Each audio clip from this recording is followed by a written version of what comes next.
Today, the film world mourns legendary actor Terence Stamp, the man whose icy stare once froze the big screen as General Zod in Superman has passed away at the age of 87.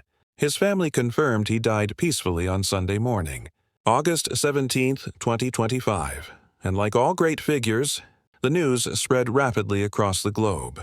Headline after headline praising his cinematic legacy, from an early Oscar nomination to his cult role in Priscilla, Queen of the Desert. But behind the glamorous image lies a story rarely told. A story of a man who didn't just act in front of the camera, but lived a life of experimentation. In art, in love, in spirituality, even in food. Terence Stamp was born in East London in 1938, the son of an ordinary soldier. His career skyrocketed. In his film debut, Billy Budd, 1962, he was immediately nominated for an Oscar. Rare. A newcomer becoming Hollywood's next face overnight. But Stamp was more than just another young actor. He quickly became a cultural icon.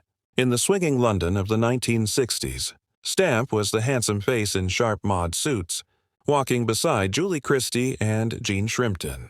He wasn't just a movie star, he was a symbol of cosmopolitan British cool. Fashion designers even used him as their muse.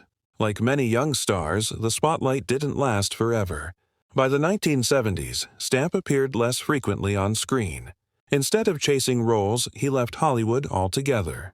Where did he go? To India. There, he lived far from the cameras, practicing yoga, meditation, fasting, and spirituality. In interviews, he admitted surviving on very little money, seeking enlightenment in Tibet and India, while the world seemed to forget him. The irony, a man once seen as the epitome of London luxury, now sitting cross-legged in an ashram, living on simple food. The turning point came when Richard Donner invited him to play in Superman, 1978, and Superman 2, 1980. Stamp was hesitant. He didn't want to be reduced to a comic book villain. Yet his portrayal of General Zod became iconic. With one line, "Kneel before Zod," he was immortalized. What few know, around that time, Stamp was seriously considered for the role of James Bond after Sean Connery left. But his vision of Bond was too radical, darker, more existential. Producers feared it would ruin the formula. The chance slipped away. Few people realized that Stamp wasn't just an actor. He was also a writer. He wrote memoirs, novels, and even a cookbook. Yes, the Stamp Collection Cookbook, a collection of sugar-free, gluten-free recipes inspired by his vegetarian lifestyle and Ayurvedic diet. Imagine this, the terrifying General Zod, on screen in the kitchen writing recipes for lentil soup, a contradiction that made him all the more fascinating. For the world, Stamp will always be General Zod. But for him, the role he valued most was Bernadette in The Adventures of Priscilla. Queen of the Desert, 1994. There, he played an aging transgender woman, full of humor, tenderness, and quiet pain.